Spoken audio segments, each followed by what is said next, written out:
ज्यादा नहीं, कितने दिन में दिया कोई कह रहे हैं आप, कोई आरोप है इलेक्शन कमीशन के ऊपर। हिंदुस्तान का सबसे बड़ा वोट घोटाला एसआईआर के माध्यम से हो रहा है।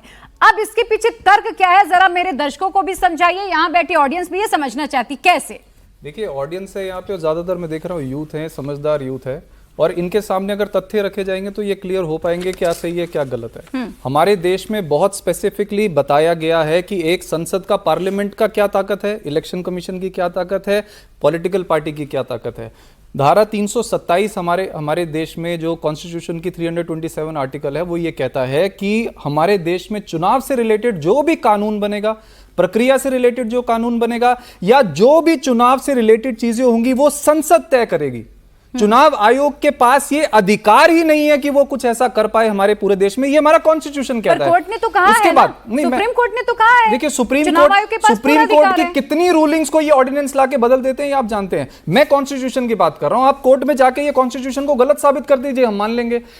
रिप्रेजेंटेशन ऑफ पीपल्स एक्ट 1950 ये कहता है कि अगर चुनाव आयोग को कुछ ऐसा रिवीजन कराना है, कुछ चेंजेस कराने हैं, तो उनको लिखित में उस क्षेत्र के बारे में लिख के देना पड़ेगा कि वो एसआईआर क्यों कराना चाहते हैं। यही सवाल है। आज तक मुझे एक ओपनिंग रिमार्क, मेरे को 30 सेकंड्स कंप्लीट करने दीजिए, मैं सवाल बोलिए। ये रिप्रेजेंटेशन ऑफ पीपल एक्ट 1950 में सीनियर अधिकारी बता देंगे, ये लिखा हुआ है कि अगर चुनाव आयोग को कोई भी रिवीजन करानी है तो उनको देश में लिखित में ये बताना पड़ेगा कि वो क्यों कराना चाहते हैं। आज तक चुनाव आयोग का एक लेटर दिखा दो जो बताए कि हम देश के अंदर इतने बड़े स्तर पे एसआईआर करवा रहे हैं, उसका ये रीजन है। आप पिछले कितने चुनाव उठा लीजिए, दिल्ली का चुनाव उठा लो, इन्होंने अरविंद केजरीवाल जी की कॉन्स्टिट्यूएंसी में 50,000 वोट काट दिए और इनके अध्यक्ष ने पार्लियामेंट में कहा कि हम किसी नागरिक का वोट नहीं कटवा रहे, हम सारे घुसपैठियों का वोट काट रहे हैं। आज बताइए वो 50,000 घुसपैठिया कहां है? कुछ नहीं पता। इन्होंने बिहार में 80 लाख वोट काट दिए और इन्होंने कहा कि हम घुसपैठियों का वोट काट रहे हैं। ये रिकॉर्ड है और ये मुझे गलत साबित कर दें। केवल और केवल 315 घुसपैठिया पकड़े गए आज तक। समय की मांग है ना।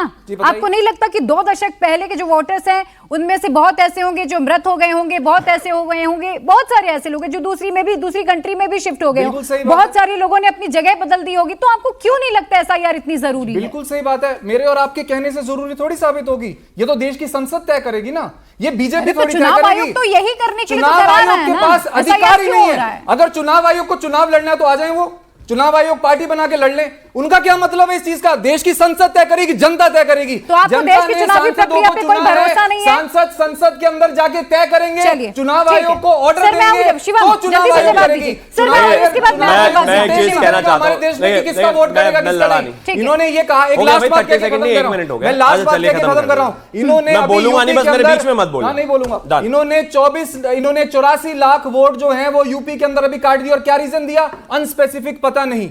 अरे उन्होंने काट दिया, चुनाव आयोग ने काट दिया। पहले तो ये तय करिए शिवम, जल्दी से जवाब दीजिए। इसके बाद कौन रिकॉर्ड रखेगा? ये देश के अंदर घोटाला चल रहा है वोट के नाम पे। ठीक है, आपने अपनी बात रख दी। शिवम जल्दी से जवाब दीजिए। जा रही है और वोट काट के ये चुनावों को चोरी किया जा रहा है बीजेपी द्वारा। ठीक है, इसका जवाब मैं अमीन खान जी से दूंगी, लेकिन उससे पहले शिवम पार्लियामेंट नहीं पास किया है, सर मैं आऊंगी, और इलेक्शन कमीशन को बनाया है। दीजिए वो अपनी बात पूरी कर ले, फिर मैं आपके पास। देखिए मैं एक चीज कहना चाहता हूं, एक होते हैं झूठे, एक होते हैं महाझूठे, और उसके बाद होते हैं आम आदमी पार्टी के प्रवक्ता। ठीक है, आप साबित करो ना। अब देखिए, अब मैं कर रहा हूं, मैंने कहा था बोलेंगे नहीं बीच में, मैंने तो नहीं बोला। करो, मैंने निवेदन है, साबित कर दिया। मेरा निवेदन है, मैं बीच में नहीं बोलूंगा। मैंने शुरुआत में कहा था कि मैं बीच में नहीं बोलूंगा, मैंने आपके सामने कहा था, आप सब आई विटनेस है, मैंने कहा था बीच में नहीं बोलेंगे। दूसरा एक और तथ्यों पे साबित, भैया एक काम करो, चुनौती दे रहा हूं, मुझे झूठा चुनौती स्वीकार कर ली, लेकिन सुनना तो पड़ेगा ना उसके लिए। रुकिए जरा, नहीं कर पाओगे, फिर देखिए अपने आप ही कह रहे चुनौती स्वीकार करो, अपने आप ही कह रहे नहीं कर पाओगे, बोलने भी नहीं दे रहे, परेशान भी कर पाओगे आप। पढ़े लिखे लोगों को झूठा साबित करने के लिए ये नौटंकी करने वाली पार्टी हमें झूठा साबित करेगी। चारों में इतनी हद तथ्यों पे एक बात नहीं कर पाते, इनसे तथ्यों पे बोलो आप। तथ्यों पे ही बात। शिवम आप बोलो, तथ्यों पे बोलो, धारा 327 में बोलो आप। Thank you. मैं एक चीज कहना चाहता हूं, बड़ी सीधी बात है, अरविंद केजरीवाल को जेल अरे से धारा प्लीज आप इनको रोकें। ये क्या हो गया? अरविंद केजरीवाल नाराजगी क्यों है? नहीं हरा सकते मुझे समझ में। आज मेरी चर्चा एसआईआर पे है, आज मेरी चर्चा एसआईआर पे है और आज मैं सिर्फ एसआईआर पे आप देख रहे हैं डेस्परेशन कितनी है। मैं फिर से वही आता हूं, तथ्यों अरविंद केजरीवाल को जेल से बाहर निकालने वाले अभिषेक मनु सिंघवी थे, ठीक है, वकील थे। अगर वो प्लीज आप इनको रोकेंगे, क्या हो गया इनको भाई? इसी वजह से हरा दिया इनको दिल्ली वालों ने, यही हाल है इनका, सुनते नहीं किसी का। मैं ऐसे बोलना ही नहीं चाहता। केजरीवाल से इतना क्यों डरते हो आप? अरे हम डरते हैं, हाल के बेचारे पंजाब में बैठे हुए, दिल्ली तक आ नहीं पा रहे, कह रहे हम डरे। आप लोग कर लीजिए, तब तक चाहती हूँ सबको देना हरा तब तक अमीन खान मैं बोलते चले अमीन जाऊंगा, खान जी। जनता ताली बजाती चली जाएगी, कोई लाभ नहीं है। सबको आप भी बोलिएगा, अल्टीमेटली पूरा जॉनी लीवर ही साबित हो जाएंगे। रुक जब जाइए, मैं आपकी अपने बारी समय में बोल आएगी, रहा हूँ। आप बोलिएगा प्लीज प्लीज मेरे दर्शक तथ्य सुनना चाह रहे हैं, मेरे दर्शक तथ्य सुनना चाह रहे हैं, बीच में कोई किसी के नहीं बोलेगा। कोई नहीं बोला उनके बीच में। फिर से अब आते हैं आगे एक और चीज। पीपल्स रिप्रेजेंटेशन एक्ट 1951 के तहत चुनाव आयोग को पूरे तरीके से अधिकार है कि वो एसआईआर कंडक्ट कर सके इस देश में पहले भी। प्लीज आप इनको रोकेंगे क्या? अपने समय में बोले ना, ये क्या हो गया इनको? सर आप लोग आपस में कर लीजिए, मैं दूसरे मेहमानों की बातें सुन लेती हूँ तब तक। अगर आप लोगों को ऐसे डिबेट करनी है तो मैं दूसरे मेहमानों को। 4 लोगों के बीच में नन्हे मुन्ने बच्चे को क्यों उठा लाया आप? कंट्रोल ही नहीं हो रहा इस आदमी को। शिवम आप भी भाई मैं अपने समय में बोला, आप अपने समय में बोला, मैं सारा गलत बोल रहा हूं, मान लिया। अब अपने आप साबित कर रहे हैं। अब आगे आता हूं।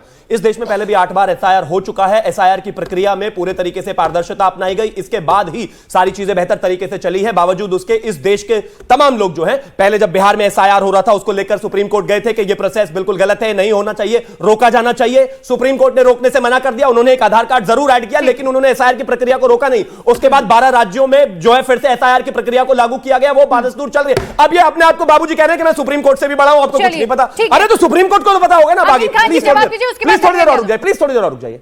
अब इनका वोट चोरी का केस पंजाब में अभी परिषद के चुनाव हुए, वहां पर कांग्रेस कह रही है आम आदमी पार्टी वालों ने वोट चोरी किए हैं। दो जवाब अब इनको। ये आप वोट चोर है क्या? बताओ। ये रहा पंजाब में कह रही है कांग्रेस आम आदमी ने वोट चोरी किया है। अब ये साबित तो कोर्ट में ही होगा ना। अगर वोट चोरी हुई है कोर्ट में जाओ साबित कर दो।